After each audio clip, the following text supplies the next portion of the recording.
கனிமிக்க அல்லாஹ்வின் நல்லடியார்களே, இன்றைய தினம் முதல் தராவிகிற சூரா அல் பக்ராவினுடைய 203வது அத்தியாயம் முழுமையாக ஓதி முடிக்கப்பட்டிருக்கிறது. ஆரம்பத்திலிருந்து 203 வசனங்கள் ஓதப்பட்டிருக்கிறது. அதிலே ஏராளமான படிப்பினைகள் நாம் யோசிக்க வேண்டிய, நாம் நிறைவேற்ற வேண்டிய பல்வேறு விஷயங்களை அல்லாஹ் ஜல்ல ஷானஹு தஆலா சொல்லித் தருகிறார். இதை பேச வேண்டும் என்று நாம் எடுத்துக்கொண்டோம் சொன்னால் ஓதப்பட்ட 203 வசனங்களையும் முழுமையாக நாம் இங்கே பேச வேண்டிய கடமை இருக்கிறது. என்றாலும் கூட சூரா அல் பக்ராவினுடைய 40வது வசனம், 47வது வசனம், அதே போல 122வது வசனம் ஆகிய 3 ஆயத்துகளில் அல்லாஹ் ஜல்ல ஷானஹு தஆலா ஒரே விஷயத்தை மீண்டும் மீண்டும் கூறுகிறான். யா பனி இஸ்ராயீல், ஓ பனு இஸ்ரவேலர்களே, உதுகுரு நிஅமதி அல்லதி அன்அம்து அலைக்கும், நான் உங்கள் மீது செய்திருக்கக்கூடிய நிஅமத்தை நீங்கள் நினைவு கூறுங்கள் என்று அல்லாஹ் சொல்றான். இந்த இடத்துல கேள்வி என்னன்னா, யார் பனி இஸ்ராயீலர்கள், அவர்களை கொண்டு நமக்கான படிப்பினை என்ன என்பதைத்தான் மிக சுருக்கமாகவே நான் இங்கே உங்களுடைய கவனத்திற்கு கொண்டு வர ஆசைப்படுகிறேன். நமக்கெல்லாம் நபி யூசுப் அலைஹிஸ்ஸலாத்து வஸ்ஸலாம் அவர்களை தெரியும். யூசுப் அலைஹிஸ்ஸலாம் அவர்கள் யாக்கூப் அலைஹிஸ்ஸலாத்துடைய மகன். அவர்களுக்கு 11 சகோதரர்கள் இருந்தார்கள். யாக்கூப் அலைஹிஸ்ஸலாத்துக்கு இன்னொரு பெயர் தான் இஸ்ராயீல். இஸ்ராயீல் என்பது வேறு யாரும் அல்ல, நபி யாக்கூப் அலைஹிஸ்ஸலாத்து வஸ்ஸலாம் அவர்கள். யூசுப் அலைஹிஸ்ஸலாத்தோடு சேர்ந்து அவர்களுக்கு 12 குழந்தைகள் இருந்தார்கள். யூசுப் அலைஹிஸ்ஸலாம், பின்யாமீன், இன்னும் 10 சகோதரர்கள். அந்த 12 பேருக்கும் ஒட்டுமொத்தமாக சேர்க்க அந்த பெயர் தான் பனி இஸ்ராயீல். பனு இஸ்ராயீல் என்று சொன்னால் இஸ்ராயீலின் குழந்தைகள் என்று அர்த்தம். யார் அந்த இஸ்ராயீல்? அவர்தான் யாக்கூப் அலைஹிஸ்ஸலாம். யார் அந்த பனி இஸ்ராயீல்? அவர்கள்தான் யாக்கூப் அலைஹிஸ்ஸலாத்தினுடைய புதல்வர்களாக இருக்கக்கூடிய யூசுப் அலைஹிஸ்ஸலாம் உள்ளிட்ட 12 சகோதரர்கள்.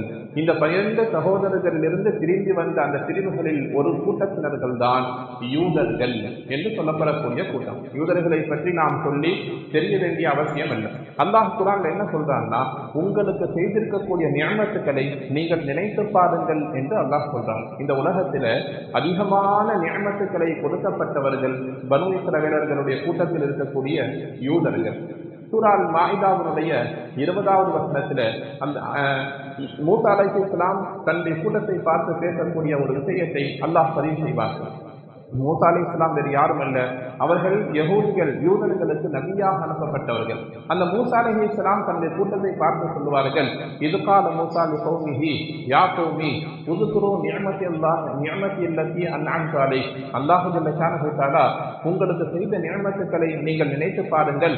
வஜஅலக்கும், உங்களுடைய கூட்டத்தில் இருந்து அல்லாஹ் நிறைய நபிமார்களை அனுப்பியிருக்கிறான்னு சொல்லுவாங்க. அந்த 20வது வசனத்துல மூசா அலைஹிஸ்ஸலாம் சொல்லுவாங்க, யூதர்களுடைய கூட்டத்திலே நிறைய நபிமார்கள் இருந்தார்கள்.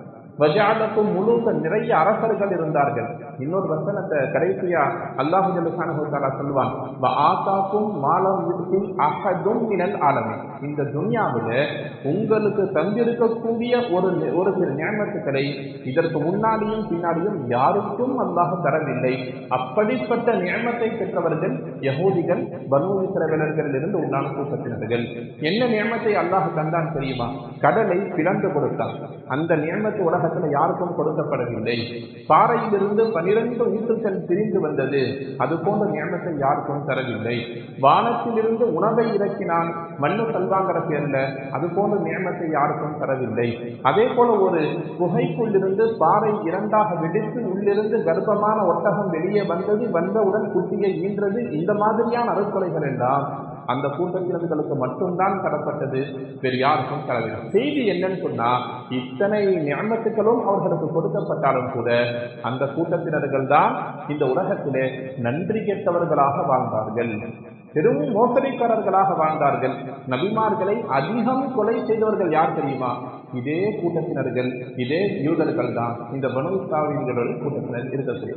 அவ்வளோ நியமத்தை அல்லாஹ் கொடுத்து அத்தனைக்கும் நீ நன்றி செலுத்தன்னு சொன்னப்ப அவர்கள் மாறு செய்தார்கள். இந்த வரலாறு நீண்ட வரலாறாக இருந்தாலும் கூட இதிலிருந்து நமக்கு சொல்லக்கூடிய செய்தி என்ன தெரியுமா? அந்த கூட்டத்தினர்களுக்கு அல்லாஹ் நியமம் செய்ததை போல நமக்கும் நிறைய நியமத்தை கொடுத்திருக்கிறான். 900 வருடம் இந்த நாட்டை ஆளக்கூடிய நியமத்தை அல்லாஹ் கொடுத்தான். முகலாய பேரரசர்கள் 900 வருடம் ஆண்டார்கள். ஒருவர் கூட ஹஜ் செய்யவில்லை, ஒருவர் கூட ஹஜ் செய்யவில்லை. துன்யாவினுடைய செல்வத்தில் மூழ்கி போனார்கள். அல்லாஹ் பார்த்தான், அரசாட்சியை எடுத்துக்கொண்டார். அதே போல நாம் வாழக்கூடிய இந்த நாட்டில் நம்முடைய இஷ்டப்படி நம்முடைய சரியத்தை பின்பற்றக்கூடிய நசீபை கொடுத்தான். நாம் செய்வதுதான் திருமணம், நாம் சொல்வதுதான் கலா, நாம் பிரிப்பதுதான் வாரிசுரிமை. சட்டம் இப்படி இருந்தது. மக்கள் இந்த சட்டத்தை பின்பற்றாமல் புறக்கணித்து நீதிமன்றங்களுடைய வாசலை தட்ட ஆரம்பித்தார்கள். தலாக்கு எனக்கு பிடிக்கலன்னு சொல்லி முதல்ல நீதிமன்றத்துக்கு போனது யாருன்னா இஸ்லாமியர்கள். அல்லாஹ் பார்த்தான், என்னுடைய சட்டத்திற்கு மாற்றமாக நீதிமன்றத்தை உள்ளே கொண்டு வந்தாயா? அல்லாஹ் ஒரு நியமத்தை வாங்கினான். தலாக் தடை செய்யப்பட்டது அரசாங்கத்தால். வாரிசுரிமையை எங்களால் பின்பற்ற முடியாது, இஸ்லாமிய சரியத்துடைய வாரிசு நல்லா இல்லைன்னு சொல்லி கோர்ட்டினுடைய கதவுகளை போய் தட்டினோம். அந்த பொது சிவில் சட்டம் என்கிற பெயரில் அந்த நியமத்தும் நம்மிடத்திலிருந்து பிரிந்தப்பட்டது. அதே போல இதே இன்னும் ஒரு சில விஷயங்களை பார்க்கிறோம். இந்தியாவில் கிட்டத்தட்ட 40,000க்கும் மேற்பட்ட வழக்குகள் வக்ஃப் சம்பந்தமாக இருக்கிறது. அல்லாஹ் பார்த்தான், நான் உனக்கு இத்தனை நாள் சுதந்திரத்தை கொடுத்து வைத்தேன், நீ இது விஷயத்தில் எனக்கு உடன்படுவதாக தெரியவில்லை. வக்ஃபினுடைய சட்டத்தை அல்லாஹ் கொண்டு வந்தார். ஒரு விஷயத்தை கவனிக்கிறோம், ஆட்சியாளர்கள் நமக்கு முரண்பட்டவர்களாக இருக்கிறார்கள் என்று சொன்னால் பிரச்சனை ஆட்சியாளர்களிடத்தில் இல்லை, நம்மிடத்தில் தான் இருக்கிறது. அல்லாஹ் ஒரு நியமத்துக்களை மக்களுக்கு தாராளமாக கொடுப்பான், செல்வத்தை கொடுப்பான், சுதந்திரத்தை கொடுப்பான்.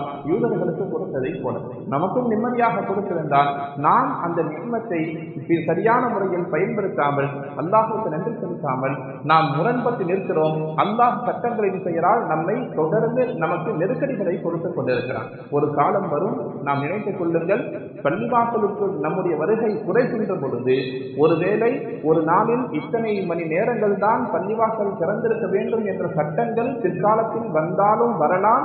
அப்படி வந்தால் அதற்கு காரணமாக ஆட்சியாளர்கள் இருக்க மாட்டார்கள், இதே இஸ்லாமியர்களாக நாம் தான் இருப்போம். ஆயிரக்கணக்கான மக்கள் இருக்கக்கூடிய இடத்திலே பள்ளிவாசலுக்கு தொழுகைக்கு ஒருவரும் வராத பொழுது பாபரி மஸ்ஜிதை போல பல்வேறு பள்ளிவாசல்கள் சூறையாடப்படத்தான் செய்யும். பள்ளிகள் முறையாக தொழுகையின் மூலம் ஹயாத்தாக்கப்பட்டால் அந்த பள்ளிவாசல் இறைவனால் பாதுகாக்கப்படும். நாம் பள்ளிவாசலை விட்டு தூரமாகும் பொழுது அந்த பள்ளியை அல்லாஹ் சுப்ஹானஹு வ தஆலா வேறொரு சமூகத்திடத்தில் கொண்டு செல்லுவான். எனவே மேற்கூறப்பட்ட எல்லா வசனங்களிலேயும் அல்லாஹ் ஒரு விஷயத்தை சொல்றான், நான் உனக்கு நியமத் செய்கிறேன், நீ அதை நினைத்து நன்றியோடு அந்த நியமத்தை பயன்படுத்தி என்னை நினைத்துப்பார்.